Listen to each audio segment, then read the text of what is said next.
Alors, bonjour. On accueille Marie Béchaud, qu'on peut encore applaudir pour ce magnifique documentaire.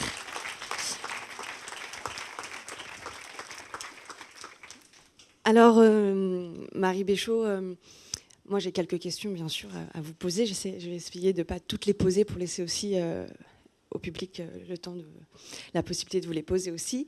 Déjà, bravo pour ce documentaire tendre, drôle, délicat, porté sur votre grand-mère. La première question, racontez-nous la naissance de cette aventure, un petit peu comment votre famille vous a compris cette démarche, l'a acceptée, votre grand-mère surtout, vos grands-parents. Voilà. L'histoire est simple. C'est ma grand-mère qui m'a demandé de faire ce film, en fait. Quand elle a pris conscience, puisqu'elle ne savait pas qu'elle était malade d'Alzheimer, personne ne voulait lui dire. Pourtant, elle se rendait compte qu'il y avait quelque chose qui clochait. Et le jour où elle se sentait un peu défaillir, elle est venue vers moi, parce qu'elle savait que je faisais du cinéma, et elle m'a dit « Marie, je veux que tu fasses un film pour moi. » Donc j'ai tenu ma promesse. C'est comme ça que c'est né, et c'est comme ça que ça a pris vie. Voilà. D'accord. Une belle promesse et du coup un bel hommage pour aussi votre grand-mère. Ça n'a pas être évident d'être là au quotidien. Et comment votre grand-père, on voit à plusieurs moments, il a bien vécu, puisque c'était une démarche de votre grand-mère, et lui, il a bien vécu, le fait que la caméra soit là, le filmer. Alors lui, c'était un patriarche. Il aimait sa femme. Donc il a accepté, et surtout j'étais pas une inconnue, j'étais quand même la petite fille. Donc je dis j'étais parce que aussi il faut savoir que ce film a été tourné en 2010. Donc depuis il y a eu beaucoup de changements. Ils sont plus là et ils n'ont jamais vu le film. Donc si quelque part ils le voient, mais voilà. D'accord. J'ai pas vraiment répondu à la question. Non, mais et alors on voit par moments, donc il y a des très beaux moments de complicité. Et il y a des moments aussi où on voit votre grand-mère il y a des moments de résistance, comme on peut le voir, qui sont drôles et tendres, mais aussi qui montrent la dureté de ce qu'elle peut vivre. Au moment où il y a cette aide ménagère qui est là dans la chambre, qui lui dit mais pourquoi vous êtes en colère, et où votre grand-mère lui exprime très bien son mécontentement. Elle lui dit mais je ne suis pas là pour vous obéir selon vos idées. C'est un moment fort. Vous n'avez pas eu envie de poser la caméra, de dire bon, là maintenant. Si, bien sûr. Mais en même temps, la séquence était tellement importante, je pense, parce qu'elle pose de vraies questions sur les limites de l'aide apportée aux personnes et jusqu'où on a le droit d'empiéter, le choix, l'indépendance. Et donc voilà. Bon, j'ai eu envie d'intervenir, ça a été dur, d'autant plus que l'aide ménagère Véronique me regardait en me disant bon. Et en fait non, voilà, je suis restée. Oui.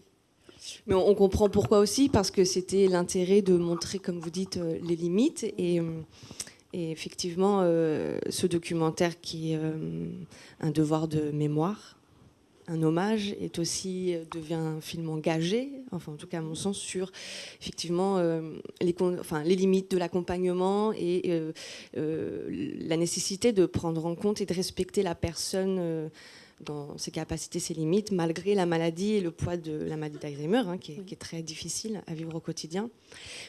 Il y a un moment où aussi... Vous avez bien vu le film, hein. Le moment où, je trouve que votre grand-mère, elle avait un côté très actrice. Enfin, comment dire ? Il y a un moment donné où, la première fois que j'ai vu le documentaire, je me suis posé la question. Il y a eu un moment où j'ai eu le doute. J'ai dit, mais c'est une fiction ? Il y a le moment où elle attend. Il y a le médecin qui discute avec votre famille, et elle est là entre la porte avec vous. Elle chante. Elle dit mais ils mettent du temps, ils me font attendre, et on a l'impression qu'elle se prépare à entrer en scène. Il y a un côté comme ça très très théâtral. Très très doux aussi, et elle avait quand même une prestance assez considérable, je trouve. Oui, et c'est pour ça que je pense que le film aussi a été possible.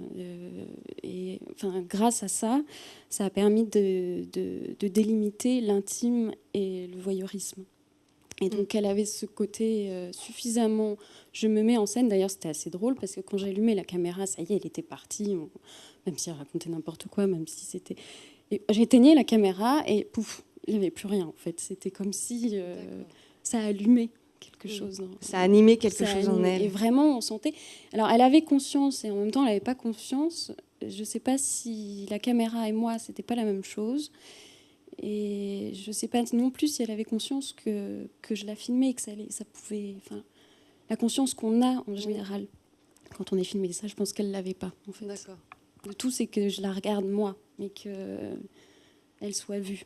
Oui, mais du coup, c'est vrai qu'il y a des moments comme ça, voilà, très, très, très beaux, où voilà, on la voit se mettre en valeur et on sent que ça lui fait du bien. Oui. Est-ce qu'il y a des questions dans la salle ? Oui.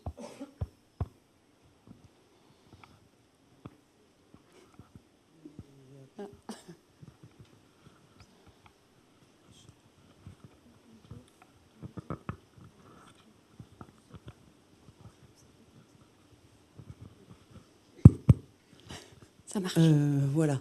Donc moi, je suis concernée par la santé mentale, puisque je me fais soigner depuis un long moment. Oui. Et je rentre à l'âge de la sagesse, où je me dis, en plus de tout ça, il va y avoir aussi le processus de vieillissement qui va, on va dire, j'aurais tendance à dire, aggraver un peu les choses. Le vieillissement étant évidemment, hors Alzheimer et hors tout, quelque chose de parfois très difficile à assumer, genre tout qui déconne, hein, et le corps et l'esprit, enfin bref, c'est des choses difficiles. En tous les cas, en ce qui me concerne, c'est un passage que j'aborde. Et alors j'ai envie de dire, bon, ben, je vais aborder ça avec sagesse, mais là j'ai pas pris ça que... C'est plutôt pour vous dire, ou s'il y a des spécialistes de santé qui peuvent nous dire que nous, quand on est concerné par la fragilité psychique et qu'on avance en âge, est-ce que toutes les autres pathologies, comme celle de votre grand-mère et autres, parce qu'il n'y a pas que ça non plus, est-ce que ça vient se rajouter ? Est-ce que, comment pourrait-on soigner ? Est-ce qu'il y a des choses que les médecins peuvent nous dire ? Parce qu'il y a beaucoup de patients qui ont le même âge que moi, mais il y en a d'autres qui, même à 18 ans, ont peur de l'avenir. Et c'est à moi que vous demandez ça ? Non, non, c'est peut-être plutôt un appel à... Oui, à une réponse... J'en sais rien. Mais je pense qu'à tout âge, moi, je vous réponds, on a peur de l'avenir, ou en tout cas, on a peur de vieillir. Oui. Donc, oui. Quand on a 4 ans, on veut 4 ans et demi. Oui, dans 4 ans et demi, non, mais... Non, je rigole. Donc, si quelqu'un peut répondre sur le plan médical, moi, je ne peux pas. Mais ce que je sais, c'est que... Tout à l'heure, j'ai discuté en régie, je fais un clin d'œil, avec donc le monsieur qui me disait que ses parents vieillissaient, etc. Et sa maman n'allait pas bien du tout. Jusqu'au moment en fait, où ils ont réussi à la guérir. Elle avait un problème d'intestin. Et en fait, aujourd'hui, ça va super bien. Donc je pense qu'à n'importe quel âge, ça peut aller super bien. S'il y a des petits problèmes qu'on peut régler assez facilement. Donc, bon, l'Alzheimer, ça ne se règle pas si facilement, mais en tout cas, le témoignage que je donne, c'est la possibilité de rester soi. Et ma grand-mère, c'est ce qu'elle essayait de faire. Elle essayait de se concentrer sur ce qu'elle était et sur ce qu'elle aimait. Elle rattrapait les choses avec les mots qui lui restaient. Et donc voilà, si ça peut vous répondre d'un point de vue émotionnel et pas médical, tout simplement. Oui. Mais c'est déjà une réponse. Est-ce qu'il y a d'autres questions, remarques, témoignages ? Oui, là-bas. Merci. Il y avait la dame aussi. Là. Ah oui, d'accord. Pardon. Je vois pas tout le monde. Oui. La dame, elle joue quoi dans le rôle dans la vidéo ? Quel rôle elle joue ? Oui. Oui. Le sien. Oui.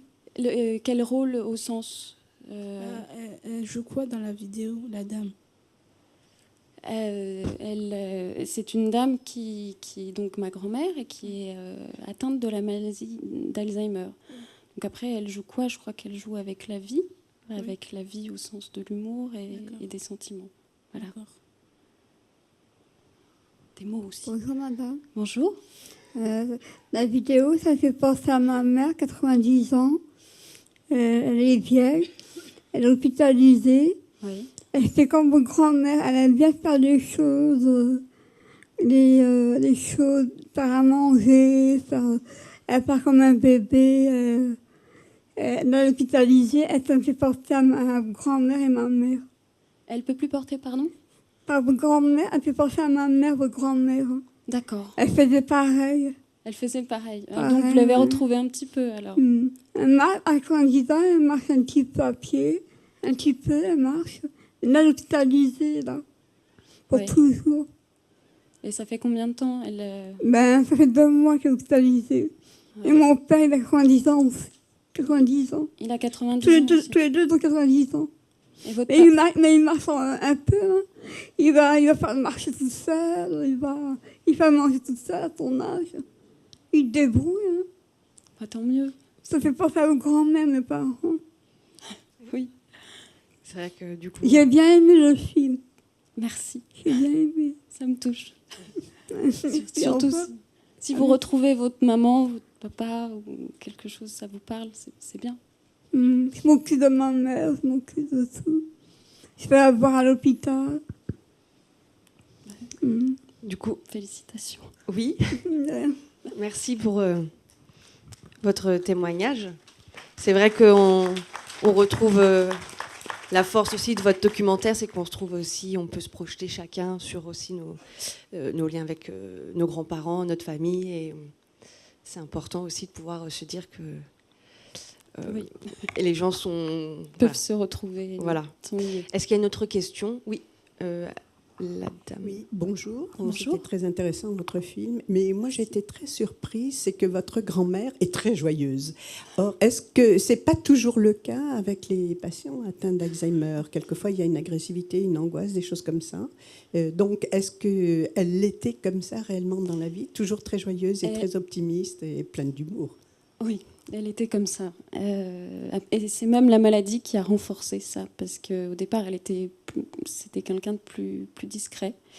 Et la maladie a vraiment ouvert cet univers de l'humour, de jovial. Enfin, après, bon, elle avait quand même ses angoisses, comme on voit dans la séquence avec l'aide-soignante. C'est peut-être la seule où vraiment elle s'énerve, mais en tout cas, pendant les 2 mois de tournage, il y a eu très peu d'altercations.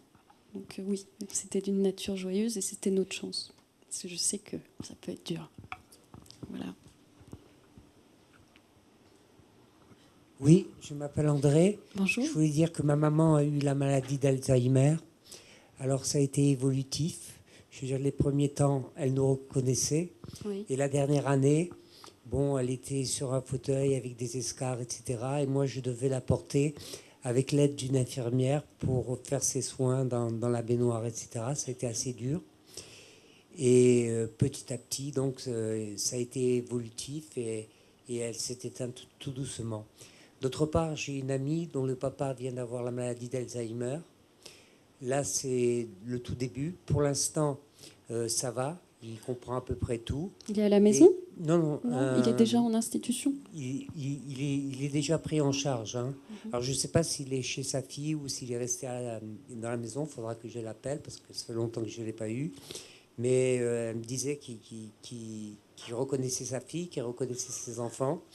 Et j'espère que ça va aller, mais j'ai une crainte aussi, parce qu'on sait qu'avec le temps, la maladie d'Alzheimer emporte tout sur son passage. Non, il y a quelque chose que la maladie n'emporte pas. Dans ce film, par exemple, ma grand-mère ne savait plus mon nom. Elle savait qu'elle m'aimait. Et elle ne savait plus qui j'étais par rapport à quoi. Que j'étais sa petite fille, la fille de sa fille, enfin tout ça, elle ne savait pas. Elle savait qu'elle m'aimait moi. Et par le toucher, par le regard, par les mots, même des fois elle ne comprenait pas les mots, mais elle savait que j'étais une personne importante dans son cœur. Et ça, les gens qui ont Alzheimer n'oublient pas ça. C'est très bien. Ben, je suis content pour vous. N'oubliez pas non plus. Et je garde toujours espoir. Merci. De rien.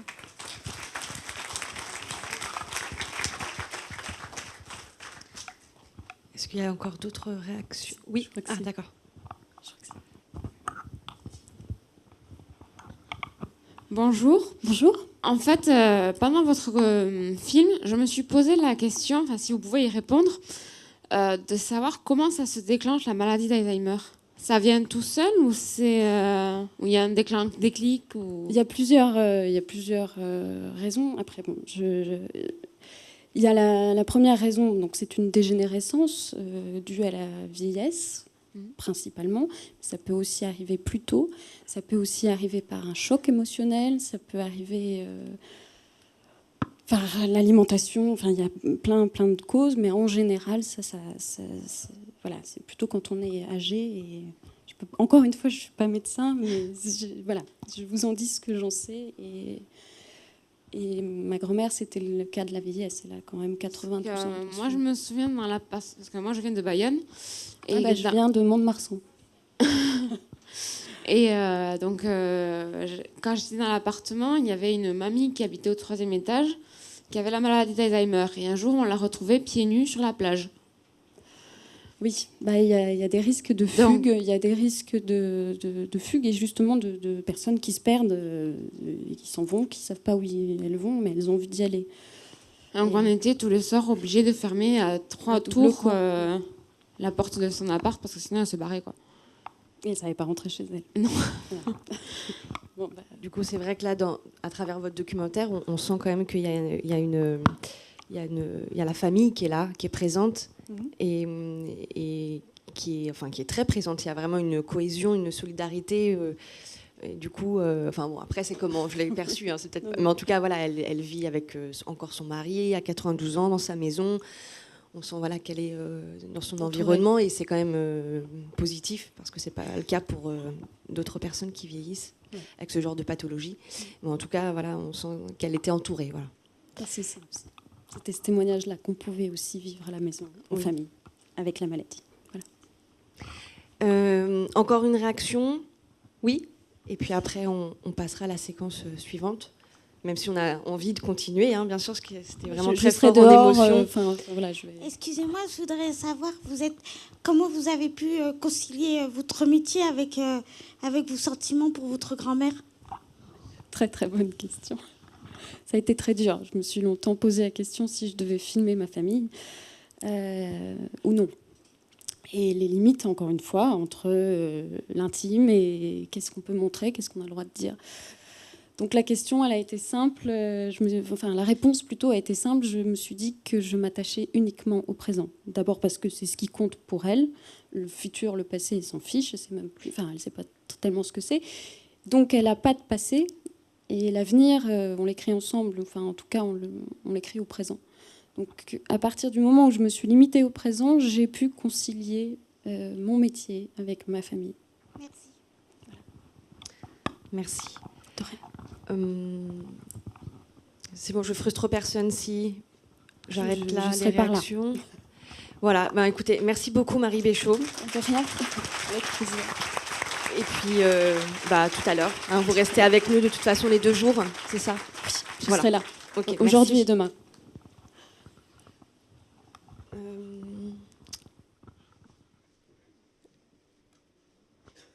On enchaîne avec la prochaine séquence. Je ne sais pas si c'est moi qui la présente ou pas. Daniel, où es-tu? Non, d'accord, ça s'enchaîne tout seul. Très bien.